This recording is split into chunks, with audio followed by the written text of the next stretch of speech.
So from 5th century onwards, mosaic art flourished in the Eastern Roman Empire, in Byzantium, and spread well beyond some areas of the Italian peninsula, like Ravenna, Sicily, Florence, and Venice. So a renaissance in both floral and wall mosaic art took place in Rome also in 12th century. Next slide. But just a century later, in 13th century, mosaic was unaccountably abandoned. And we should wait until the 16th century to see a new lease on life of mosaic in Rome and Venice, where the two cities gave their local mosaic school a new development. In fact, between 1517 and 1560, the brothers Bianchini, who presumably were from Friuli, executed mosaics in the very well-known St. Mark cathedrals. The mosaic, the wall mosaics and glass mosaics were the Judgment of Solomon and the mosaics of the Tree of Gizi. Next slide.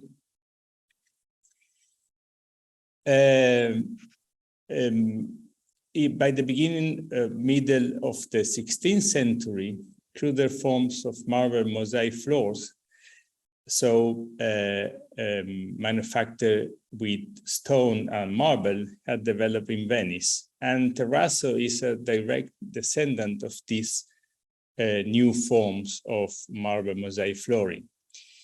In 1583, a group of Terrazzo workers established a guild, and in this year, the statutes were written to preserve an equilibrium in the labor force. Next slide.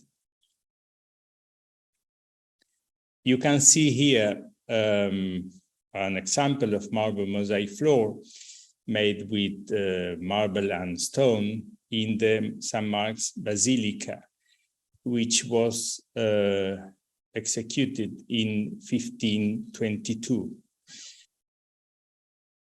Next. In these periods, beginning in 16th century, the art of terrazzo in Venice was practically the monopoly of craftsmen from the Alpine area of Friuli, from some specific teeny towns in the mountain area. And the terrazzo worker that in Venice was called terrazzaro, or we call now terrazzieri, were regarded as true artists and who handed down the secrets of their craft from father to son. There was not a school at that time, but the craft was transmitted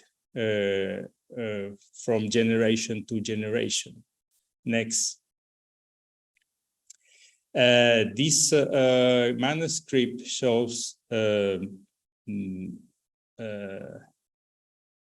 draw on terrazzo workers, and was published in 18th century by Giovanni Gravendross, and it describes the activities that terrazzaro or terrazziere executed and performed. Next. This map shows the area where terrazzo workers came from in the area of Friuli. The most well-known town where most of these people came from is Sequals in the mountain area of Friuli. You can see also the location of the capital of the region, that is Udine, where I'm talking from, and the area of Venice. So the area that these people reach from Friuli, from the area of Sequals and the surrounding places, the surrounding towns, to reach Venice. Next. Simpler, quicker, and cheaper methods of manufacturing mosaic were devised in 19th century. And in this period, it was introduced the so-called indirect method that implied that the work executed in the studio entails setting the tessera, that is mean the piece of glass of marble, upside down on a temporary paper base. And then, so the mosaic was prepared in the laboratory and then shipped to its destination and installed in situ, in the place. And this allows some sort of industrial scale of production, reducing also cost of manufacture. This technique of prefabrication was developed by master mosaic worker, artisan, whose name was Gian Domenico Facchina, who was born in Sequals in 1826 and died in Paris in 1904, where he established a very well-known company. Next. These are some example of modern terrazzo samples that probably are similar to the ones you can see now in Kelowna and in other parts of North America. Next. In 1879 is probably it's considered probably the year when the first marble mosaic work was executed in North America, in the area of New York. And it was a marble mosaic work in the porch at the William Vanderbilt home on Fifth Avenue. The work was assigned to the company that was run at that time by Gian Domenico Facchina, the Maison Facchina Mosaic. And Facchina sent 2 Italian craftsmen to New York to execute the mosaics at the Vanderbilt house. It's important to point out that Facchina also executed mosaics, marble mosaics and wall mosaics, so marble and glass mosaic at the Paris Opera House. As was pinpointed early by Gord, at the turn of the 20th century, the presence of highly skilled Italian mosaic and terrazzo workers in North America were regarded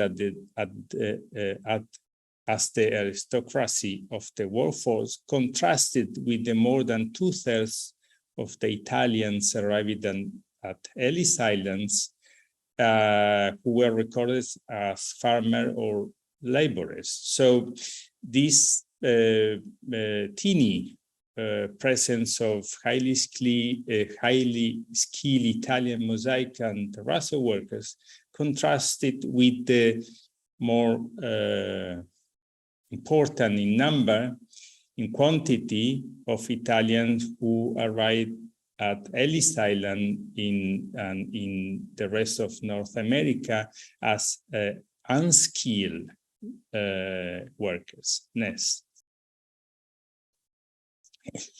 So just 15 to 20% of all the Italian migrants entered the United States were artisans, so were skilled. In 1900, half of Italian men in the United States, for example, were employed as unskilled laborers. Even if the Industrial Commission, the American Industrial Commission, published a report in 1902 where they state that some 2,000 workers in marble and mosaic, Italian workers in marble and mosaic, were in New York. And the majority of them came from the area of Friuli and from northern Italy, generally speaking. Next, please. By 1990, almost all the mosaic workers in the United States and Canada were Italian, who picked up their trade first in Venice and many others later on in Paris, Vienna, London, Frankfurt, Brussels, and other European cities where their fellow countrymen ran Terrazzo mosaic companies. And the majority of them came from the area, as we saw earlier, from towns like Sequals and the surroundings, towns like Topo, Tauriano, and where surnames such as Trevisan, Patricio, De Candido, Cristofoli, De Paoli, Pasquali, Pellarina, and Cannera came from, and from other nearby towns like Fana, Cavasolmovo, Alba Frisanco, from where the Filippis, the Romans, the Marcos, the Lovisa, the Serena, the Cassini, the Spirt, and the Petrucos come from. Next. Oh, this is a very interesting manifest of Allied passengers at the New York port, where some mosaic and terrazzo workers were registered. It refers to October 23, 1893. And next, you can see here now that some of them were recorded as musicians, but they were not musicians, they were mosaicists. Then probably the person at the Ellis Island misunderstood the trade they perform, and they registered them as musicians. So you can see some Pasquali, some De Candido, some Petrucos, and De Paoli. So the surnames I have referred earlier. Next. And this map shows the main areas of provenance of European who headed to the United States, to North America in 1900. So you can see that the majority of Europeans who entered the United States in this period, and some of them reached later on Canada, came from Ireland, from the Austro-Hungarian Empire, from the area of Galicia, and from southern Italy, even if some of them, some northern Italians, also reached the United States and Canada, and the majority of them, you can see, came from the northeastern part of Italy, so the area of Friuli. They went to the French port of Havre, and then embarked in the Havre and reached the United States. They didn't leave from Genoa, for example, or Trieste. This is a very interesting. I found this is a very interesting map. Next. As early as 1888, Italian mosaic and terrazzo workers in New York created the Italian Mosaic Marble Workers Union. that was later renamed the Mosaic and Terrazzo Workers Association of New York and vicinity, that gather the skilled marble, mosaic, and terrazzo workers. In 1890, Terrazzo and Mosaic Assistant also created the Italian Mosaic Marble Workers Helpers Union. But the helpers, the group of helpers didn't come from mostly from the area of Friuli. I found many others helpers who came from some other parts of Italy. So while the masters, so the mechanics, the marble, mosaic, and terrazzo mechanics came mostly from Friuli, the other workers came also from other parts of Italy. And the Mosaic and Terrazzo Workers Association of New York was the first Italian building trade workers to unionize successfully in the United States. Next, please. The helpers that were not only from Friuli accused the mechanics, so accused the most skilled part of the group of making the union an exclusively Venetian organization. There is a very interesting article published in the New York Times that refers to this situation. So despite its initial socialist orientation, the Italian Mosaic Marble Workers, the mechanics union, exhibited some of the characteristic of conservative craft unionism. So this happened because many of them set up their own companies. So these skills, artisans, individual success, and business owners eclipses their enthusiasm for unionism.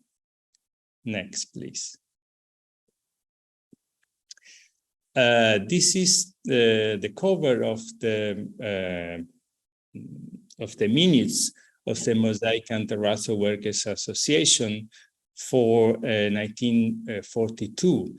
And you can see after almost 60 years of its institution, the minutes were still written in Italian. It says verbali delle assemblee. Next, please. This image depicts a group of Italian Mosaic and Terrazzo workers and their family during a picnic organized by the union in New York in 1939. And you can see, you can identify the banner at the center of the images, which is the same as you will see next. This is the banner of the Mosaic and Terrazzo Workers Association of New York, established founded in 1888. Next. And here you can see some of the extraordinary works some of these people executed during this period. For example, at the Metropolitan Museum of Art in New York City, this mosaic floor was executed by Giovanni Battista Pasquali and some other artisan from the town of Sequals, as, for example, Perarina and Carnera in 1905. You can still see this marble mosaic floor if you visit the Metropolitan Museum in New York. Next. And this picture shows instead the manufacturing of the terrazzo floor at the in the southeast ranch of the American National Museum, now the Smithsonian Museums, in the Arts and Industry Building in Washington, D.C., which terrazzo flooring was executed by the company, National Mosaic Company, owned by Giovanni John Zanier, who was born in Sequals in 1874. You can see that at that time, the polishing of the flooring was done manually and not with the grinding machine that we will see later. Also, it was a very tough and very hard work. Okay. Most of these mosaic and terrazzo workers and companies started business on their own. First in the eastern cities, American cities as New York, Philadelphia, and Boston, and Washington, D.C., and later in the Midwestern state in some areas on the west, for example, in San Francisco, and some Canadian cities like Toronto or Quebec City, and finally in the states down south and out American and Canadian West. And in the next map, you can see how it works. So contractors from the mostly American East Coast cities sent artisans to other urban areas to affix, pre-cut, and set mosaics. If these employees, if these artisans saw new market opportunities, they often remain in the city where they were sent and open a local branch of the original business or begin their own business. They established new companies. So they became paradigms of self-made businessmen and built a powerful network of firms that regards practically the territory of every state in North America. Next. This is how it works. From the Eastern American cities, where the first companies were established, owners of these companies, entrepreneurs, sent artisans to set up mosaics to other cities, first close to these eastern areas. And so if this artisan saw that there were possibilities to for the trade to expand, they decided to set up new companies. Next. For example, in late 1890s, brothers Luigi and Angelo Despir from Fana, who's not far from the area of Sequals, moved from New York to Buffalo, where opened the Italian Mosaic and Marble Company. Later on, the Despir family also became interested in the Canadian market. So Enrico Despir, Luigi's son, born in New York City in 1891, organized a company branch in Montreal. And another branch was founded in Toronto by Egidio Despir, who was Angelo's son, and who was born in New York City in 1894. So the second generation entered the trade and take control of the firm. And they established two sister companies, one in Montreal and the other one in Toronto. Next. This is the envelope from the Italian Mosaic and Marble, the original Italian Mosaic and Marble Company of Buffalo that was owned by the Despir family. And this refers to 1936. Next. In Toronto, Albino Pedron, who used to work also for the Spear Company in early 1910s, founded the Italian Mosaic and Tile Company. Another marble mosaic and terrazzo master, Natale Vadori, established the Venetian Marble and Mosaic Company in Toronto as well. Other craftsmen involved in the mosaic and terrazzo trade, for example, follow a different path, as you will see in the case of Giovanni Fabris, who was also from Friuli and who set up a company in Winnipeg. Anselmo Pradolini, other entrepreneur in the cement and marble mosaic industry, who was born in a teeny town called Orsaria in the province of Udine in 1875, arrived in Canada in 1903 with his brother and 5 fellow countrymen.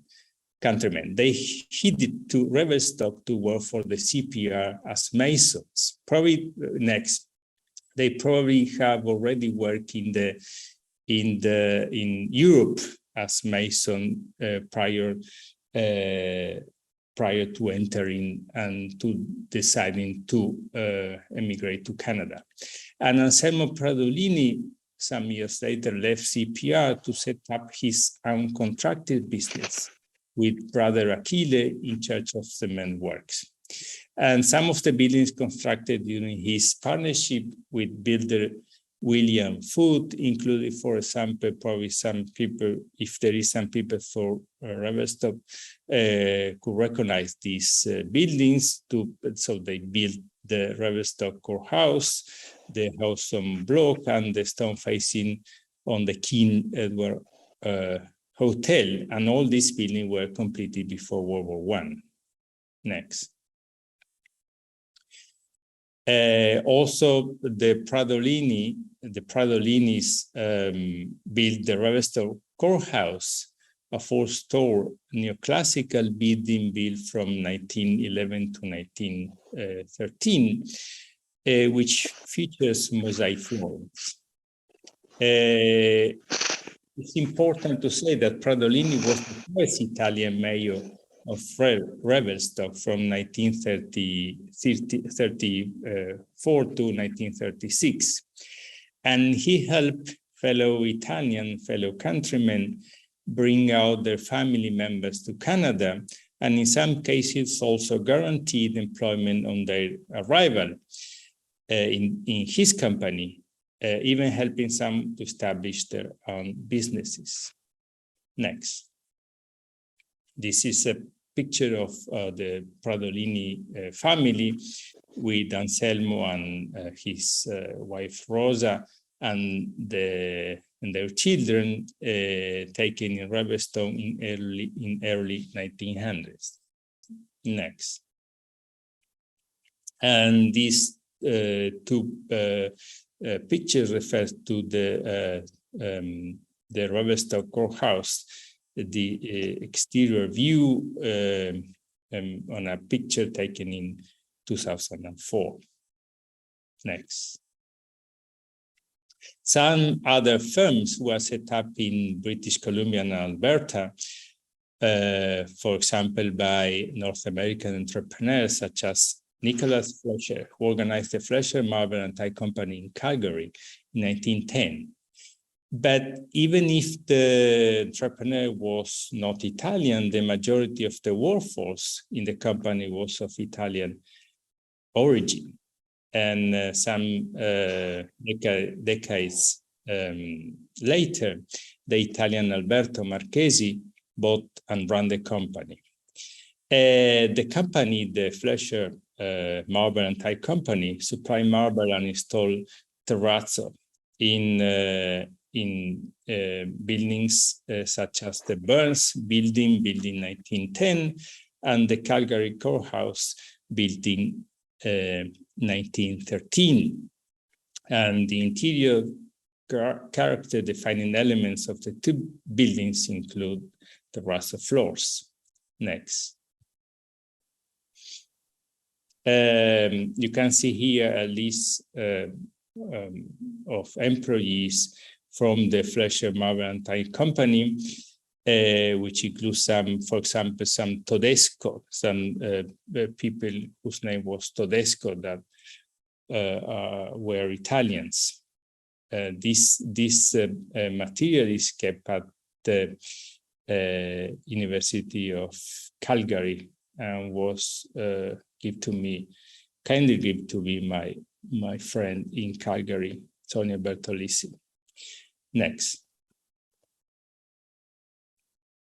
As the North American mosaic and terrazzo industry began to expand, so did the need for an organization to support the growing number of installers.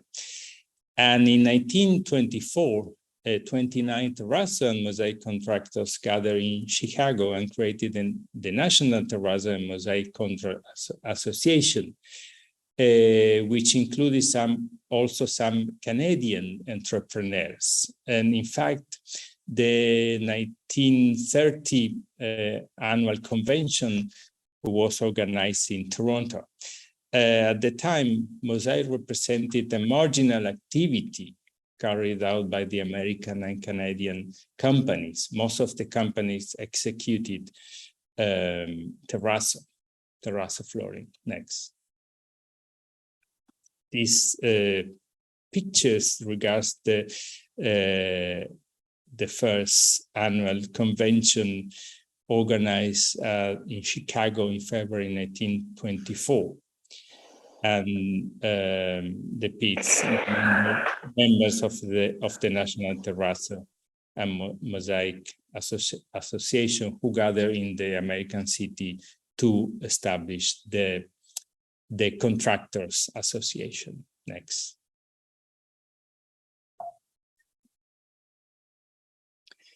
In early 1920s, terrazzo overtook mosaic in popularity and became a popular flooring material for public buildings and apartment buildings, such as schools, courthouses, government buildings, and so on. And there was a huge request for terrazzo workers instead of mosaic workers, as it happened in late 19th century and early 20th century. A great number of Italian terrazzo workers who had worked in Central Europe before World War I reached the United States and Canada in the 1920s. A very important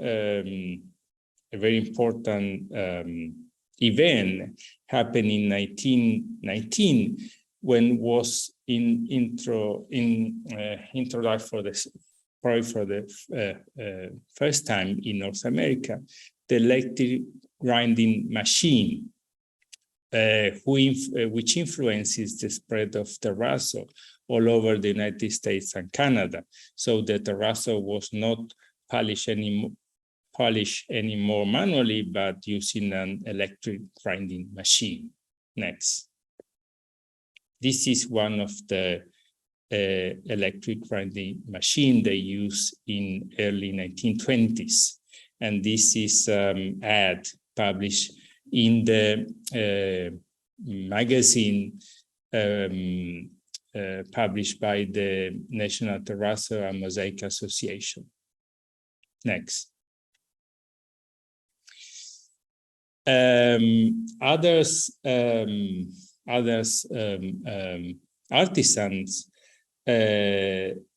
still follows other migration paths. For example, Arturo Demetrio Pizzinat, who was in Sarmede in Treviso in 1897 in Veneto, at the end of World War I went to France to improve his terrazzo and mosaic knowledge.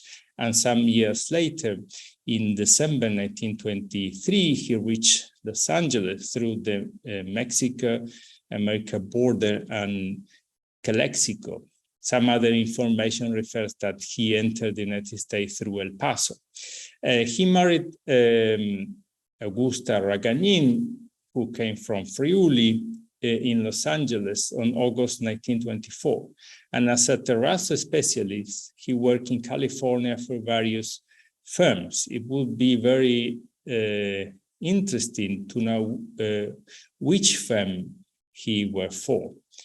In 1928, he set up a company in Los Angeles, and in 1949, he established the Venetian Terrazzo and Mosaic company in Alhambra in California. And actually, Victor Ghini worked for the Pizzinat's firm, as we see later on. Next. In 1826, 40 of the 60 National Terrazzo and Mosaic Association firms were owned by Italians. So more than 50% of the firms belonged to Italian entrepreneurs. And in 1938, of the 93 companies, approximately 60 belonged to Italians, so to Italo-American, as the Spear Sons we see earlier. In some cases, they also have family ties. Means that the owners of the companies were related because of family, as the Pizzinat and the Raganin, because as we see before, Demetrio Pizzinat married Augusta Raganin, and the two families owned marble mosaic terrazzo companies in California. In the 1930 Washington Convention, the president of the National Terrazzo and Mosaic Association, Antonio Tramontin from Cavasso Nuovo, stated that our association is 80% Italian organization. Next. This is a picture of the annual convention celebrated in Washington, D.C. in May 1930. This picture was published in the Contractors Association magazine. Next. That was the art of mosaic and terrazzo, and was directed by Bruno De Paoli, who was a son of one master marble mosaic artisan from Friuli. And this magazine was published from 1932 to 1936 approximately. Next. Between the 1920s and 1930s, North Americans recognized the contribution of terrazzo and mosaic companies to the American and Canadian architecture and to the building sector, primarily because terrazzo and mosaic companies were expanding as an artisanal craft whose roots dated back to 16th century Venice. Next. After the end of World War II, the terrazzo industry experienced strong growth both in the United States and Canada. And there was a labor shortage which afflicted both mechanics and helpers. So some National Terrazzo Mosaic Association officials, members, suggested that terrazzo company should import labor force from Italy, looking, I quote, the people who have terrazzo in their blood. Next. Nowadays, Italian-American families control more than half of the terrazzo company in the United States. But I would say that a few Italian-Canadian families are still in the trade. Most of these American companies were established in the 1920s and 1930s, and only very few firms like for example, the Paoli firm in Boston, or Trevisan firm in Philadelphia, founded at the turn of the 20th century, are still run by the descendants of these pioneers.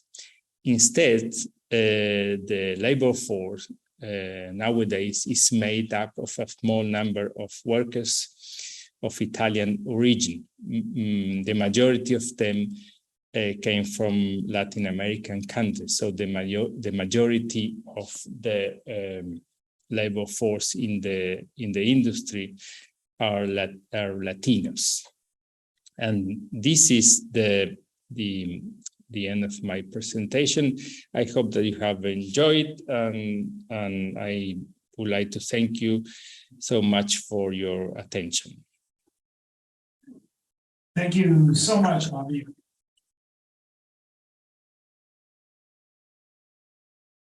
Just as a reminder, it is now 6 a.m. where Javier is, so and he's still awake. He's just starting his day right now. We're going to switch to another slide deck. I was going to do a short break, but we're running a tad long, so maybe we'll just dive right in if you're ready, Mary. Mary Fabris is going to go and join me now. I mean, an exceptional job of kind of showing what the typical genesis of a Terrazzo form was, and I think it's fair to say that your grandfather very much fit the mold. So when we started thinking about this as a topic, as most of you know, I put out an open call for anyone who had maybe any pictures of Victor and that. And Mary actually contacted me and said, I don't have anything of Victor, but I have something you might be interested in. I'm not going to steal her thunder, but she gave us a treasure. So Mary, feel free. And actually, I'm just going to give you mine. Thank you. I'm going to mostly read my presentation because I don't want to take up too much time this evening. Can you hear me? Okay. I feel like a bit of an interloper here because my roots in the Okanagan are quite shallow, but my roots in the Terrazzo business are very deep. As Javier pointed out, I think I probably have Terrazzo in my blood. My grandfather, who was mentioned in the presentation he just gave, was Giovanni Fabris. There we go. This is a portrait of my grandfather in 1907. It's his wedding portrait. And he was one of those early freelance entrepreneurs who came to Canada around the turn of the last century. He settled in Winnipeg and started a tile, marble, and terrazzo business, which is still operating today. I'm here to share a bit of his story and to introduce some film footage of terrazzo installation in the 1920s.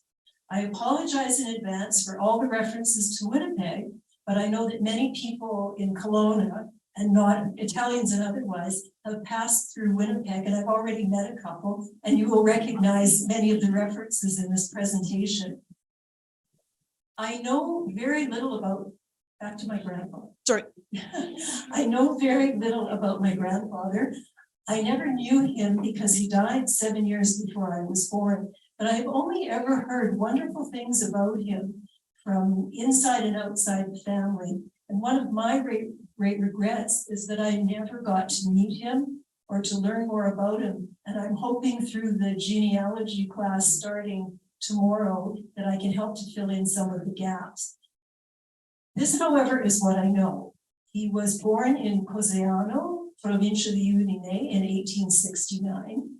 As far as I know, his family was not associated with terrazzo or construction. They operated an osteria. And I do know that my grandfather was a wonderful cook and well known for his hospitality. I have heard that he learned to do stonework and perhaps other trades in the army. And as a matter of fact, a lot of his early work involved some elaborate stonework, which he called Venetian rock work. He came to Canada at about age 30 and settled in Winnipeg. And we've always wondered why Winnipeg. No doubt it had something to do with work and opportunity. because Winnipeg around the turn of the century and into the 20s was a real boom town. He worked mainly in the Winnipeg area, including Brandon and Portage La Prairie, which is where he met my grandmother, who had come to Canada as a nanny to the two young daughters of a cousin who had recently been widowed. She was from Lombardy, and I gathered that because of the differences in their dialects, they were very early adopters of English, and they started to use anglicized versions of their given names right from the beginning. And this picture is my grandmother, a beautiful young woman of 23, and it's her wedding portrait in 1907. Shortly after their marriage, my grandparents relocated to St. Paul, Minnesota, where my grandfather found work on the new state capitol. I do not know what he did there, but I do know that that building was constructed from stone and marble brought, that's not the capitol. That building was constructed from stone and marble brought from Georgia in the southern US, and there was a great need for trained and skilled marble and stone workers. He did other work in the Minneapolis-St. Paul area under the name of Fabris and Company. We have a couple of pictures here that show examples of the rock work that he was doing. This is what he called his Venetian rock work. Both of these are bars. The back of the postcard shows an ad for Fabris and Company, rock work artists and rock painters, Venetian and Roman mosaic work, ceramic floor and wall tile and cement floors are specialty. There was no mention yet of Terrazzo, but it looks like he did just about everything else. My father, the first of the 5 children, was born in St. Paul in 1908. I have no idea how long they remained in Minnesota, but I believe it was no more than a couple of years. That is the very colorful bar. And the one thing that I always notice when I look at that picture is the spittoons on the floor. How far we have come from those days. After returning to Winnipeg, my grandfather continued to do stone and tile work under the name Fabris and Company. A curious example of his rock work still exists at Camp Morton on the western shores of Lake Winnipeg, just north of Gimli, Manitoba. Camp Morton, which was opened as a Roman Catholic camp around 1920, is now a provincial park.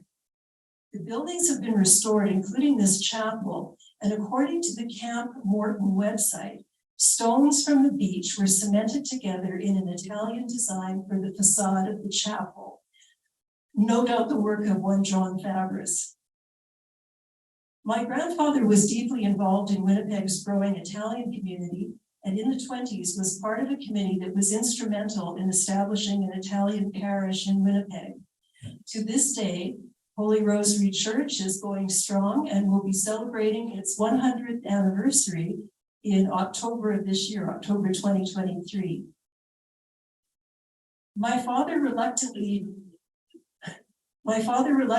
joined his father in the family business sometime in the mid-20s, and they started doing business as John Fabris and Son and moved exclusively into the area of tile and terrazzo. This ad from the church bulletin in the late 20s is the first mention of terrazzo that I have seen, but I do know that it was a large part of their business from the 20s on. And it was interesting that Javier pointed out that it was in the 20s when terrazzo flooring started taking over for Mosaic. This picture of my grandfather was taken much later. That's a 1940 picture, shortly before he died in 1942.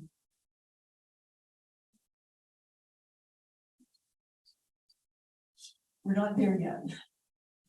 My father was always interested in photography, and one of his first purchases after he started working was a 16mm Bell & Howell movie camera, which he used to take pictures of his family at their home on Sherburne Street and their cottage at Matlock Beach. He took pictures of drives around Winnipeg that showed the Hudson Bay store under construction. And he also took films of the various jobs they were working on. With the help of a local architect, they put together some footage with titles explaining the terrazzo process And that's really why I'm here tonight. These are the films that Gord mentioned. The work that you will see being done is in some of the older hotels in what is now known as the Exchange District of Winnipeg, the Seymour Hotel, the Brunswick Hotel. Sadly, these buildings have been torn down now, but you will see some work being done at the St. Boniface Hospital Nurses Residence, which is still in existence, and the terrazzo and tile work, I understand, is still in fine shape. We're going to roll the film now. I'm going to stop talking, and we'll let the pictures speak for themselves.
We have Gord to thank for editing that down from a much longer reel into a very manageable 7 minutes. Your choice of music was inspired. That had a real silent movie vibe. I did want to come back to this picture for just a second, because if you look at the ad, that is the St. Boniface Hospital Nurses Residence. And that helps me to date the ad because that work was done in the 20s. The last picture I want to show is of my father, Val Fabris, who carried on alone in business after his father's death in 1942, and later with a series of partners until his retirement in 1972. The company name changed several times over the years, although Fabris was always part of it, as it still is today. Our family no longer has any involvement in the business, but I'm very proud that the company, now Fabris and Watts, appears to be thriving, and that more than 100 years after my grandfather set the ball rolling, the Fabris name is still associated with the tile, marble, and terrazzo business in Winnipeg. I also wanted to show this picture because I know that there are people in Kelowna who knew him or worked for him. Many Italians coming to Winnipeg had their first job with John Fabris and Son, Fabris and Marinelli, or Fabris and Watts. And if any of you are here tonight, please come and say hello. Enough about Winnipeg and enough about my story. This evening is about Terrazzo in the Okanagan, and I'm looking forward to learning more. And we are going to bring it home. We are going to talk about Terrazzo here in Kelowna. So, Gerry, this is your warning to unmute yourself on Zoom. We have Victor Ghini's son, Gerry, joining us from Mexico. Yes, he's in Mexico right now. We have, yeah. And we're going to talk a little bit now. One of the things that we've been working on in the last little while is trying to track down whatever terrazzo is left. And I think, Dawn, you've been diligently researching, and I think you've got a list of about 20 buildings that we are pretty sure had terrazzo. We're going to look at that list, but from everything we've been able to verify, I had a lovely chat with Romy Marcano, because Frank used to work with Victor when he first came to Kelowna, and so she was able to verify some of the jobs that they did together with Frank. And then Dawn, I think you were talking to Mario Cianconi today, and confirmed some other ones. So Gerry, I see you there. So I am just going to turn it over to you. Welcome from Mexico. Oh, thank you, Gordon. And thank you very much, Barry, for your great presentation. I'm sure the Union Hall in New York would like to see your videos. And thanks very much, Javier. It's very interesting with your history of terrazzo and how it came into North America.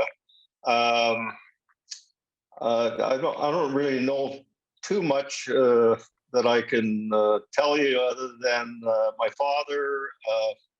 I don't know where he learned the trade. But when I was born in 1950, I guess there wasn't any work in Vancouver, so we moved to Seattle for about a year, and 2 years in San Francisco, and then we moved about 4 years down to Los Angeles, where my dad worked for Pizzinat, and I remember him saying that he worked on the LAX airport. And I've only been there once or twice, and it was kind of tiled over. And he also did some terrazzo work when Disneyland was being built, and actually met Walt Disney. We stayed there till 1957. I'm sure Los Angeles was booming at that time, apparently. And we would have probably stayed down there, and maybe my dad would have started a business on his own down there, but my mother, Gloria Cianconi, who was born and raised in Kelowna, was diagnosed with terminal cancer, and because of the cost for healthcare, that the doctor suggested that he knew we were Canadians to move back to Canada. So we moved back to Vancouver, and my dad and his brother Angelo started Ghini Brothers Terrazzo around 1957 or 1958. And they, I guess, got a few jobs around Vancouver, and through my Shankoni family in Kelowna, and that my grandfather Alex Shankoni worked for Kelowna Wines, that was owned by Cap Capozzi and W.A.C. Bennett and Mr. Getzi. Through their connections in this, Kelowna was very small and a very tight community sort of thing. My dad did the Capri Hotel, from what I recall, the first two Catholic churches, St. Pius X and Immaculate Conception on Sutherland, and as far as I can remember, he went on his own a few years after him and his brother started Ghini Brothers Terrazzo, and I believe he retired around 1974. And then the following year, he moved up to Kelowna with his new wife, Pearl, who was involved with they were both involved with the Italian club in Kelowna, but Pearl, I think, was secretary or treasurer. And that's about all I can think of for now, sort of thing. I don't know, Gordon, if you have any questions. Well, we will take questions kind of through, but we actually got some examples of some of the businesses you went. So if we can just kind of make the slideshow side bigger there. Okay. This picture of my dad and myself beside him, and everybody else in the background standing up, are all his nieces and nephews.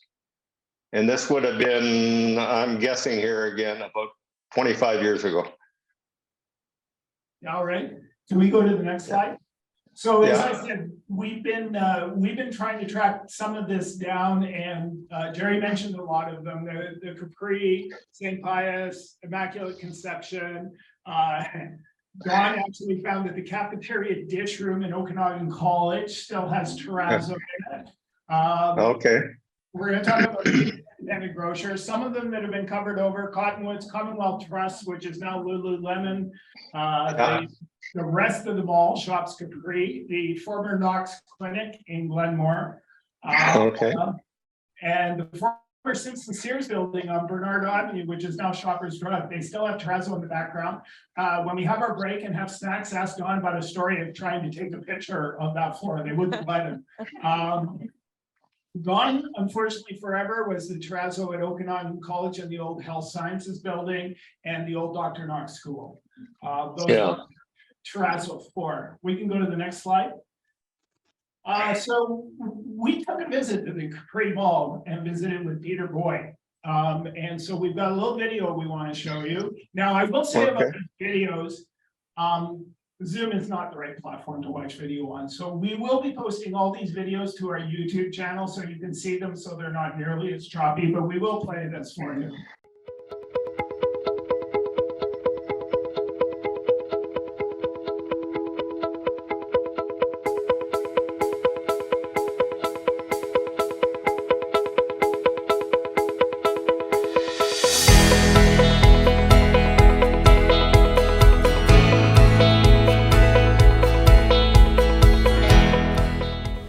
Peter Boyd. I'm the franchise owner of Peter's, your independent grocer, at Capri Center Mall in Kelowna.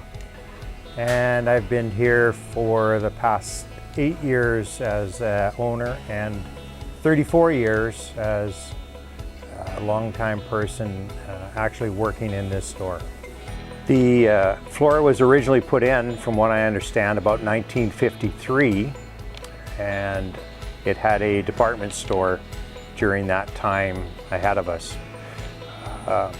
So we put a search out and found that there was only 3 people at the time that were able to work with the terrazzo. And lucky for me, Victor lived here in town. So we asked him to come in, freshen up the floors, and he brought in his big machines and he just lightly sanded the top off, freshened it up, nice and clean and fresh. When the floor is stripped right down, it's absolutely, some of the stones are just pure white. It's just beautiful to see. Then we seal it, wax it, and it stands up for a very long time. One of the fun things about Victor was we got to be friends over the years, and he would come in and if he saw something he didn't like, he would turn around and say, you know what, Peter, I got to come and fix this. So he'd dig out his grinders and he'd dig out his cutters and we'd cut out a piece of it, he'd refinish it, and he took great pride and joy in what he was doing. When he would come to the store to shop, I don't think I ever saw him without a loaf of French bread.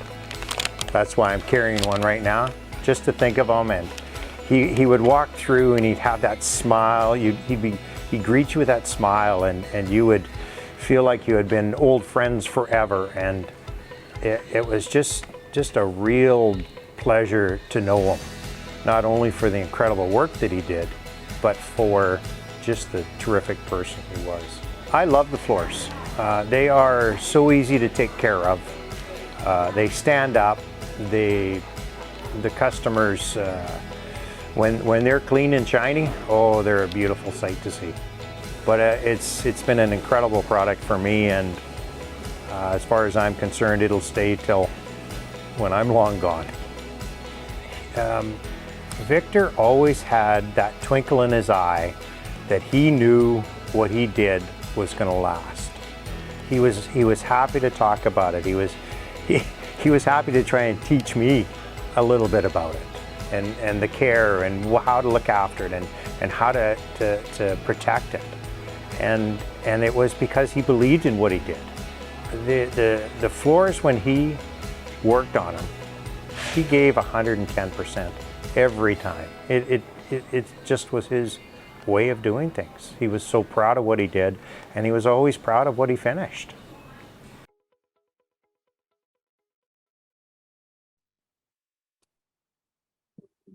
So next time you're at Peter's shopping, look down. And Peter is amazingly proud of his floors. When we went in to talk, it became clear how important these floors were to him. And oops. And also, I just want to mention, so Frank Marcano is sitting right back in the corner there. His first job coming to Kelowna was helping Victor work on those floors. Thanks, Frank. So another great example is ICC, Immaculate Conception. Next time you go in, take a few minutes to look at the floors. They're stunning. They're beautiful. So we went over and we talked to the caretaker at ICC a little bit about what those floors were to look after. And he told us a pretty interesting story of one of the repairs he had to do. So we'll go to that next. Oh, here's the article from the Courier when they put it in, and they do mention Ghini brothers there putting the Terrazzo in.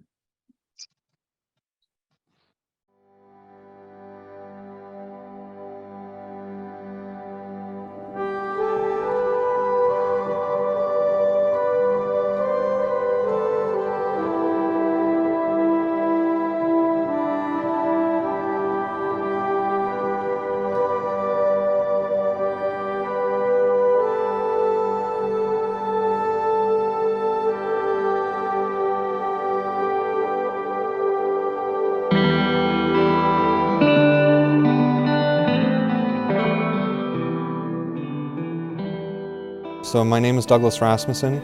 I'm the current caretaker of Immaculate Conception Parish. Learning bits and pieces of it through the renovations we've done at the church. One of the areas we did is we created a new bathroom and had to actually remove a piece of the flooring to run plumbing. And in doing so, learned that the terrazzo itself is about 2.5 inches thick. So the rock in that. And then under that is mesh, followed by about 4 inches of concrete. So a very well and strong built floor that would take anything. With our sanctuary, when I became caretaker, the sanctuary was covered in carpet, right from the bottom of the stairs all the way along the sanctuary there. And Father Sir Louis had a vision of renovating and kind of updating the sanctuary because the carpet was getting old.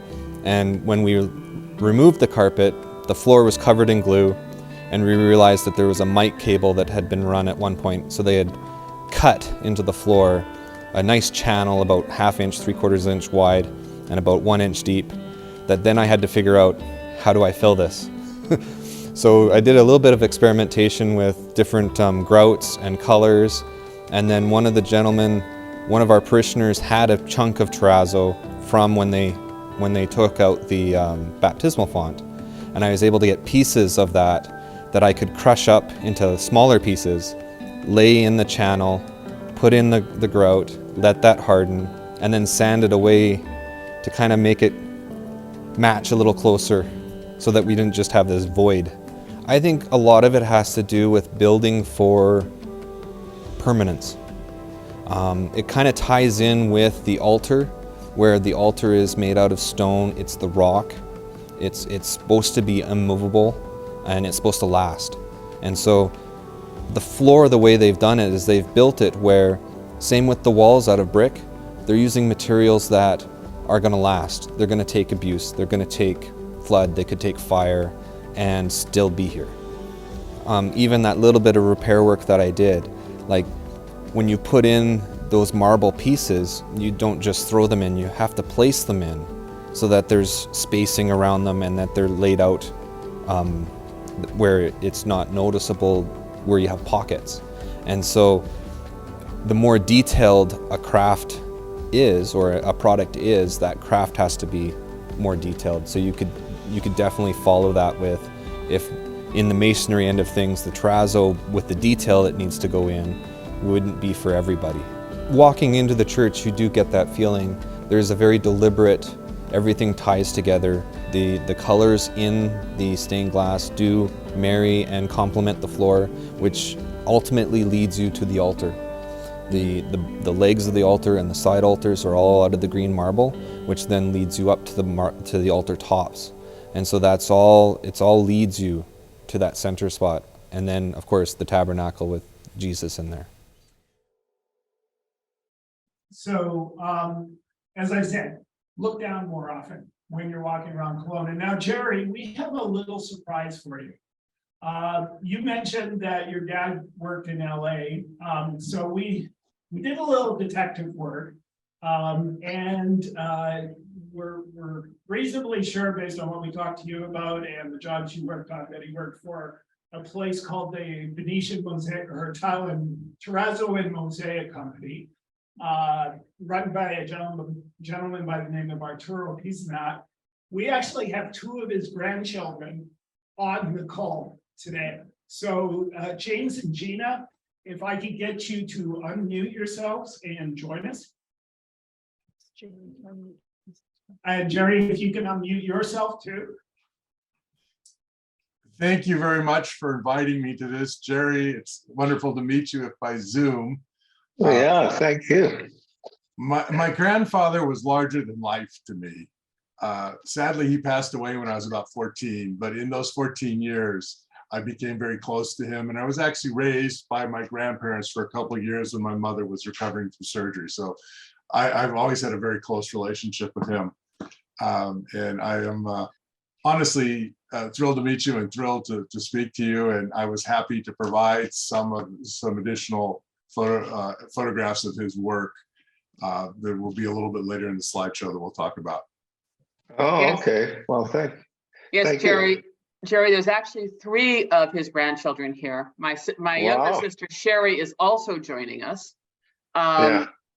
And as my brother said, my grandfather was very much larger than life to all 3 of us. I remember him as being an incredibly strong man. I remember being about 4 years old and being able for him to flex his arm, and I would hang from his bicep like a swing. That was my favorite thing to do. He And as you know, did you work with Levy when he, did you know if your father worked with Levy Pizzinat when he was there? His I'm not sure. I just remember the last name, Pizzinat. Right. Yeah. Javier spoke about bringing other workers over. My grandfather brought his nephew, Levy Pizzinat, over to work for the firm for a number of years. Yeah. And so it was very much a family thing. Yeah, exactly. And then the Raginians had a marble mill near Cherie. That's from my cousin. I have a cousin, Francesco Tetra, who's a architecture professor in Rome, and he's done a lot of research. And he traced the Raginian family all the way back to, I believe, the 16th century in Friuli. Wow. Do you recall at the peak of your grandfather's business, how many people he would have had working for him? Well over 60. Yeah, he had quite a few. I mean, the big green trucks and the I remember the big green trucks. I remember the big all the grinders, and then when they had the slurry that they would grind, right? There was a word for that became known as a big mess. It was Pacerina. Pacciamente. Yeah. The Pacerina or Pacciamente. And when we made a mess, that's what my grandmother yelled at us.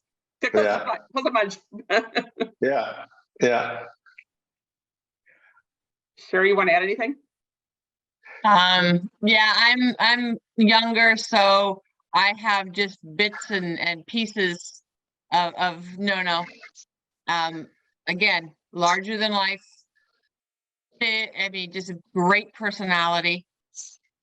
He captured the room. One piece. I don't have any of his Terrazzo, but I have the table, and I don't know, Jim, if you have a picture of that in your presentation, but I can share that. I don't, but yeah, that was one of his. I can share it. It's Mosaic, and just a tremendous example of his artistry. Yeah. So that's maybe it was very hard work, but they all seem to enjoy it, right? So, if it's okay, if I can share my screen for a minute. Sure. That's the table that my grandfather made. Wow. It's very nice. Yeah. Yeah. And that's, I don't know how old it is, but it's still in just amazing shape. Yeah. It's beautiful. So if we go to the slide deck, we've actually got some other examples of their grandfather's work, which is stunning and traces a little bit, I think, of some of his early work. So we're just going to launch that. So we can just go to the next slide. So there's the man himself. Did you want to talk a little bit, Gina? I think, Gina, you had a kind of an interesting story about him coming over. Yes, he went from Italy to France after World War I. He was the remaining oldest son in his family. He had two older brothers. One died in World War I and one died in childbirth. So he left Italy after his schooling and went to France looking for work. He ended up stowing away. We found this from his brother told my cousin, and my cousin told me. He stowed away on a boat with some friends, or a friend, and they got caught. They ended up having to shovel coal. The friend was died in doing that work and was thrown overboard. So my grandfather managed to survive, and when they got caught as stowaways, he was forced to shovel coal for a second voyage, and he ended up in Mexico City. We're not sure whether he was let off the ship or jumped ship or whatever, but he ended up in Mexico City. He was apparently discovered by some Americans down there and encouraged to come across to the United States. And so he did. And he worked for as a laborer, as a craftsman for various other companies, saved enough money, bought his own grinding machine, started his business and he had a first job, the grinding machine fell off the back of his car or his truck or whatever, right, Jim? Yes, Going up Kellogg Hill. yes. His grinding machine fell off the back of the vehicle, was ruined. He turned around, went back, made more money, bought a second grinding machine and got more work. It was unstoppable. Let's go to the next slide. As Javier said, quite often the spread of Terrazzo almost became a partnership between architects and builders and the Terrazzo craftsmen themselves. And that was certainly true from what we were able to find in LA. The timing was good because in the 30s, a lot of the public buildings in LA often were either Art Deco or more modern or Mission Revival. This is an example I found from LA County Hospital built in 1934, and your grandfather did the floors. This was would have been one of his first major jobs, I think. Right. Let's go to the next one. That hospital is still operating. So James, I'm going to let you tell this story. Sure. When my grandfather started out, he needed a craftsman to create the metal strips that you see in the Terrazzo. And so this craftsman was a subtenant in his shop and he fell behind on the rent. So the guy offered to give my grandfather a bronze statue in exchange for the rent. That's the statue. And then my grandfather personally made the base out of terrazzo and marble. That base is close to 200 pounds. It's sitting about 5 feet to my left right now in my home office. I've had it for 40 years. I think it's at least 90 years old now. And it's a magnificent piece. It does not move well, and I don't worry about theft. It's special to me because that's one piece that he actually made. Okay, let's go to the next slide. You can still go here in LA. Arturo did the mosaic or the work on the sidewalk in front. We've got some close-ups of it. This was art. This was truly art. Let's go to the next slide. These are some of the details from the sidewalk, all done in terrazzo. This would have been built in 1935. Let's go to the next slide. More details from it. All our iconic scenes from LA, different classes like you see, the observatory there, the oil fields, the movie industry. Let's go to the next slide. This is the LA post office. This was done in Mission Revival style. And again, your grandfather did the floor here. Again, stunning floors. Now, one job, and we kind of focused on this because we know that Victor worked on it because Victor talked about it, and that was pouring the terrazzo floor at Carnation Plaza in Disneyland. Anybody dance at Carnation Plaza in Disneyland? Quick story. Jill and I went to Disneyland on our honeymoon, and we went to Carnation Plaza, and the band was playing, and we met a couple there, an elderly couple, and they were telling us that they had gone to Disneyland to dance at Carnation Plaza every night for their entire lives since they were married, except for 2 nights, and that's when their 2 kids got married. Those were the only times they missed, and we chatted with them for about 20 or 30 minutes, but they went to Carnation Plaza every time to listen to the music and to dance. So that was built in 1956. Let's go to the next slide. So that was a picture from back in just after it was built. Next slide. And you can see the floors in this one. There was bandstand, there was almost like a sunburst terrazzo floor in the pavilion itself. It was one of the places that kept the sound of big band alive. Let's go to the next slide. That's a better shot of the floor and dancing. Victor used to talk about meeting Walt Disney. Well, Walt Disney loved going there, and there was actually a few live shows shot from Carnation Plaza. This one in 1962 featured Annette Funicello, Louis Armstrong, Bobby Rydell, the Osmond Brothers, the Dapper Dans, which, as you know, was the band for Main Street in Disneyland. Those were the barbershop quartet, I think, weren't they? and the Elliott Brothers Orchestra. That was also released as a theatrical release. That's it at night. And the last slide, it's still there. It's no longer the Carnation Plaza. Now it's the floor of, I believe they call it the Royal Theater. If you're in Disneyland and you're looking for it, it's right by Cinderella's castle, just before you go through, and it would be on the left-hand side as you're facing the castle. Floor is still looking good.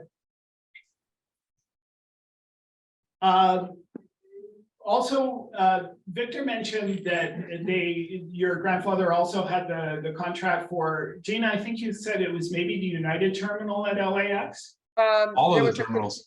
There was a consortium of several contractors that worked on LAX together. At the time LAX was built, it was envisioned as very futuristic, and you checked in on the ground level and you went through these underground tunnels, and then came up a flight of escalators into a satellite where the gates were. He did the long tunnels. I think he may have even done the mosaic work on the wall. Don't hold me to that. But he did the long tunnels, and then you can see he did the floors and the satellites.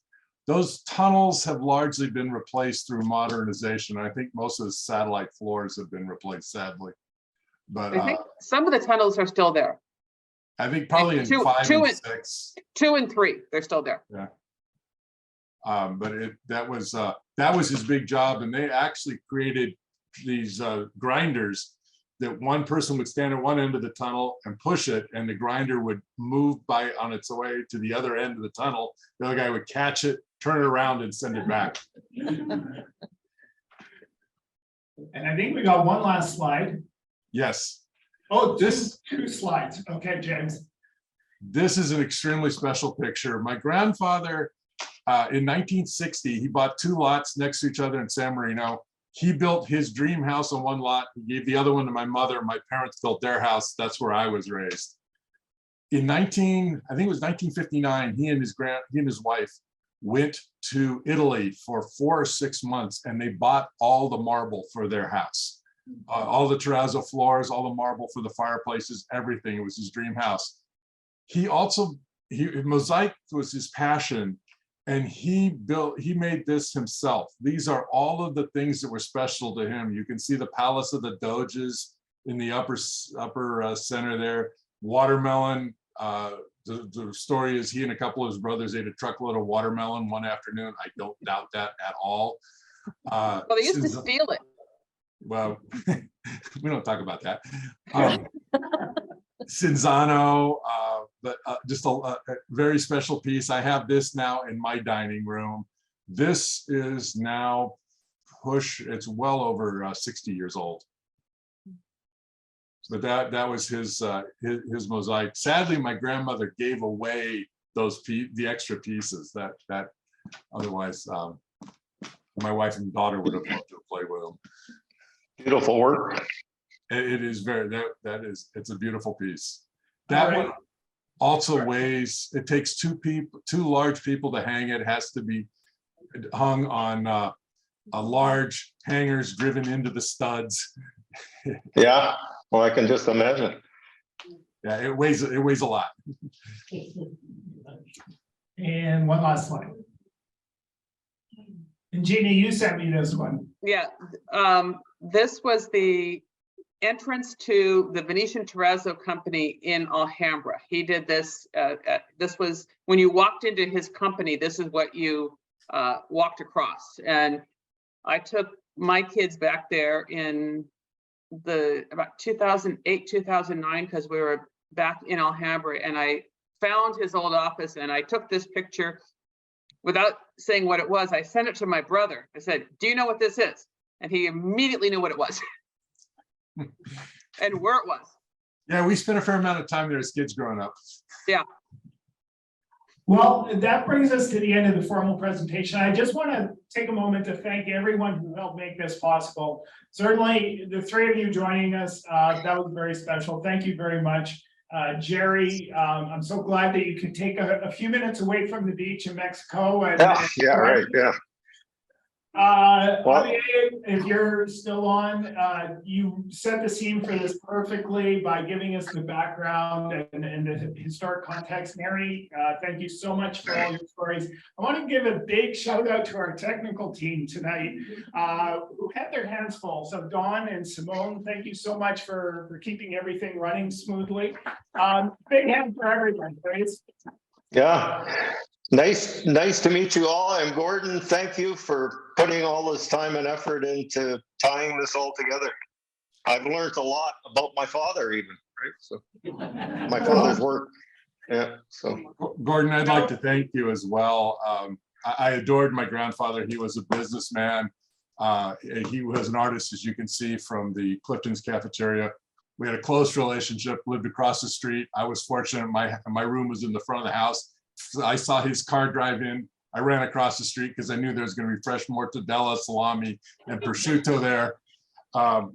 He did not have an education, but he made it a point to set aside a substantial amount of money for his grandchildren's education, which we all benefited. And I'm proud of the fact that although he came over with a very limited education, two generations later, I'm an attorney in California.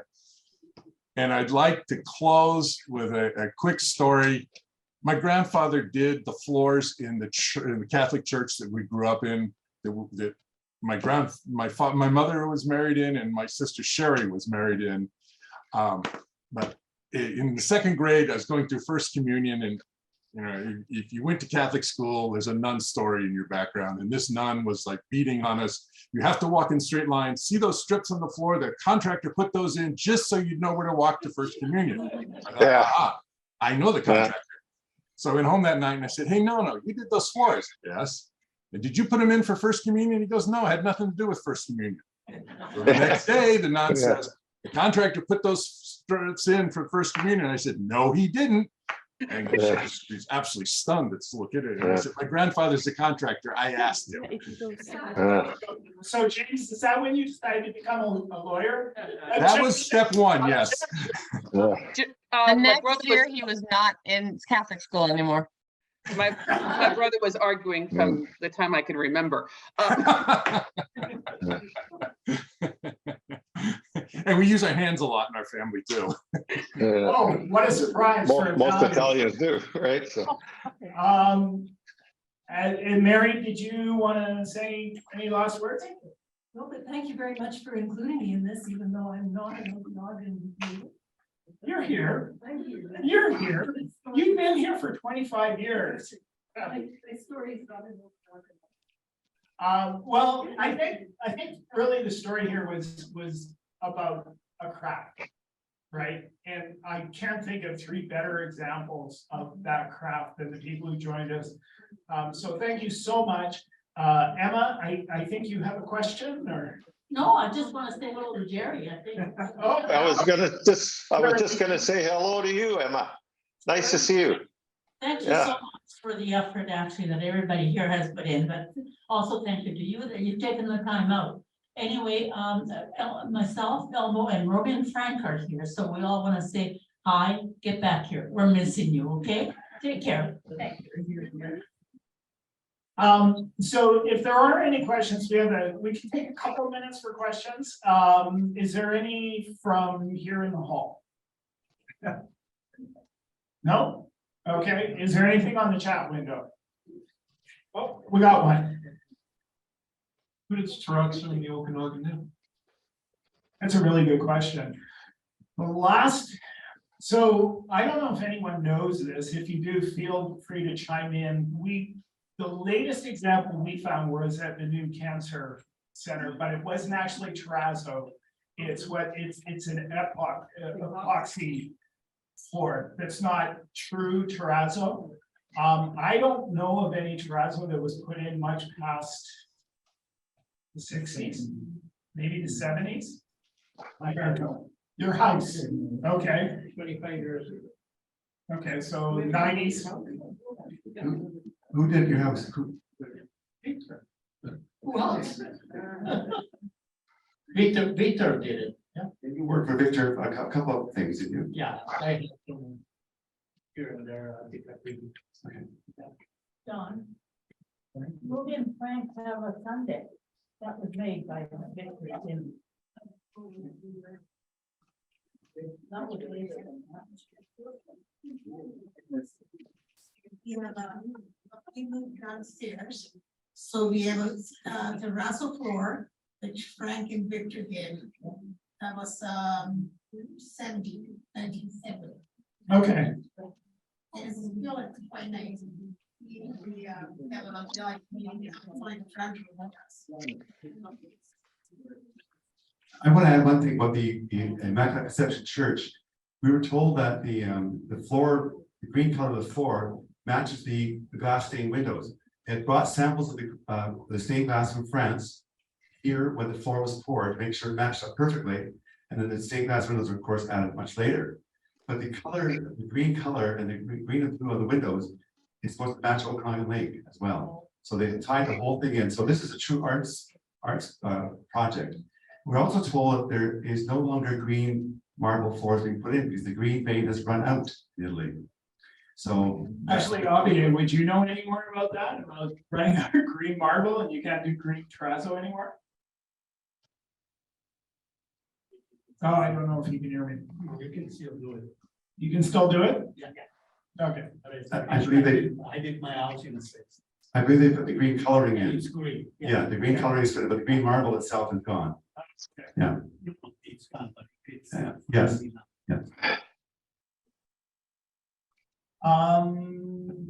Were there any questions on the chat window? No, just thank you to all the presenters. Okay, well, then, we have a little time to have snacks. For those of you joining us online, we're going to be ending now, but thanks again to everyone. This was a wonderful night. Thank you for helping us. Thank you all. Very nice meeting you all. Thank you. Thank you. Thank you. It was certainly Very an honor to talk interesting. about my grandfather.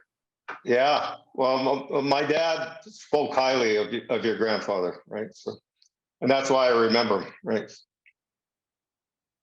Okay, thank you so much. Thank Thank you. you. Thank you. Okay, bye now. I know.